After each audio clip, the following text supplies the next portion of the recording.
For those who believe in a just God, what I'm about to explain will be a vindication. For those who do not believe, it will be an interesting revelation. For about 1,250 years, the self-destructive information was and is embedded in Muhammad's Quran and Sunnah, but for whatever reason has escaped the attention or logic of billions of people. What is remarkable is that the first verse, ayah, that was presumably revealed to Muhammad contains the complete refutation of Muhammad's claim for prophethood and the alleged divine origin of his Quran. To demonstrate this, I shall analyze the verse word by word and build up my facts step by step based entirely upon the Arabic of Muhammad's Quran, the Ahadith, and his Sunnah. I would like all of you to put in your mind one of the most astonishing and revealing facts that no follower of Muhammad will ever bring to anyone's attention, that every single item recorded in his Quran and every single story told by Muhammad to his wives and companions were never witnessed by any others besides Muhammad. Moreover, many of the most important of them, according to the hadith, occurred unobserved and uncorroborated by anyone else in the dead of night, always in the dead of night. All that humanity has are Muhammad's own words, presumed to be truths, told to his wives and followers over a very long period of 23 years of made-to-order revelations as, when, and where he needed them to materialize. The first verse that was allegedly revealed to Muhammad occurred when he was alone at night, of course, in the Hira cave while he was meditating. His encounter with the angel Gabriel was both frightening and violent. Gabriel allegedly revealed the following verses to Muhammad. Surah Al-Alaq 96.1. Read in the name of thy Lord, who created man from a clot of congealed blood.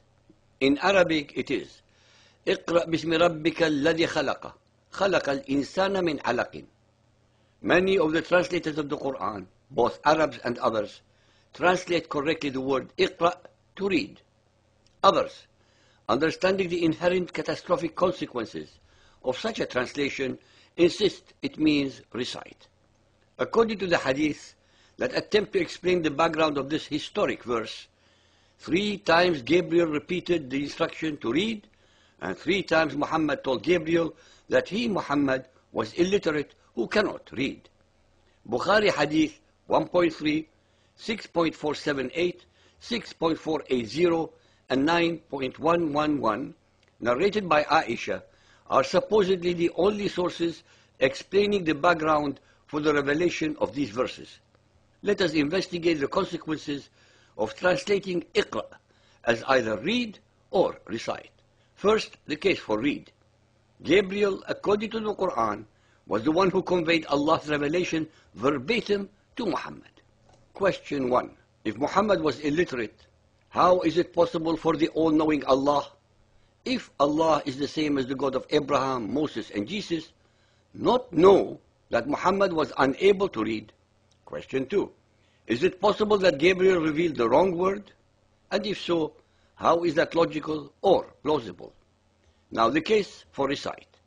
Recite means to convey a message without reading it from a document, such as singing, poetry, or telling a story. Question 1.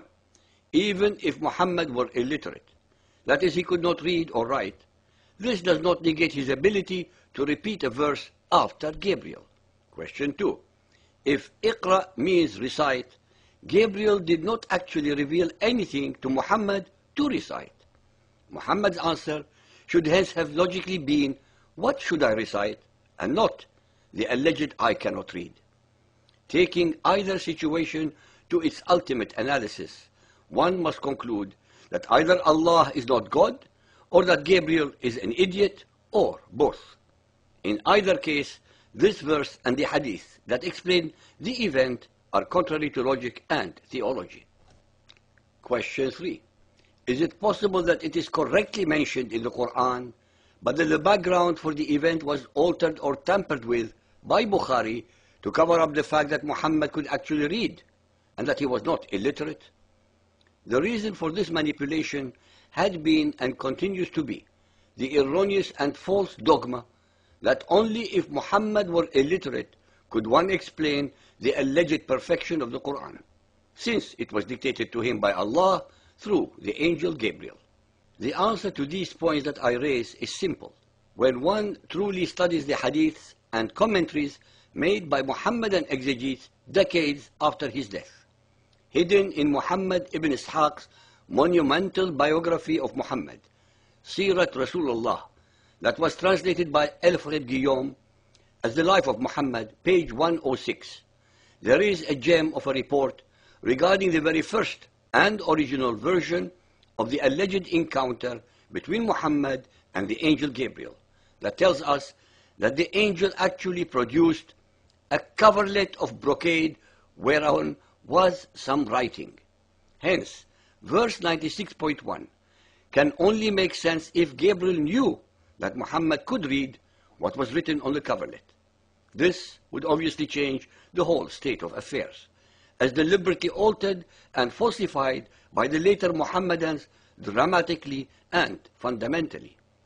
Please be aware that since Ibn Ishaq was both an Arab and a Muhammadan Muslim, and was historically the nearest to the sources of information, his report should have obviously greater reliability than the ones that were concocted and mass-produced much later. He cannot be accused of fabrication as a foreigner or as an enemy of Muhammadan Islam. When Gabriel ordered him to read Iqra, Muhammad asked him correctly and sensibly, "What shall I read?" Since the coverlet had writings on it, as Muhammad himself asserts, then it is obvious and totally rational to assume that Gabriel wanted him to read the writing on the coverlet. Why else would Muhammad on 3 consecutive occasions reply by asking Gabriel, "What shall I read?"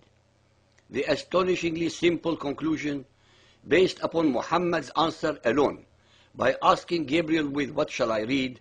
instead of the altered versions of "I cannot read," asserts the fact that he could read. Other questions should be asked regarding this verse. Question 4.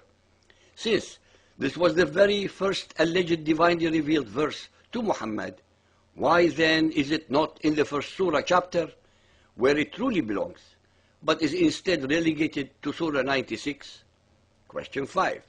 If Muhammad was a prophet, how then was it possible that he forgot the date of the most momentous event of his life, as asserted in the hadith?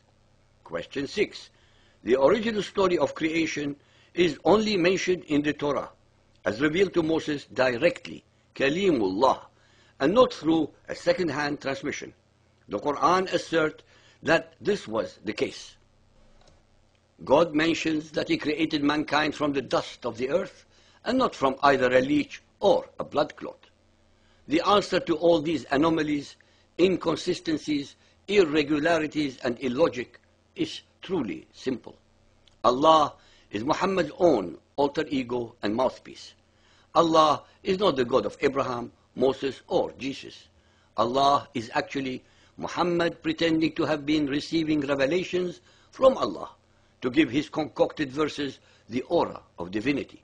Muhammad was not a prophet, but a pathological liar, a child molester, a serial rapist, a mass murderer, and a charlatan. Muhammad's Quran is as ungodly as Hitler's Mein Kampf.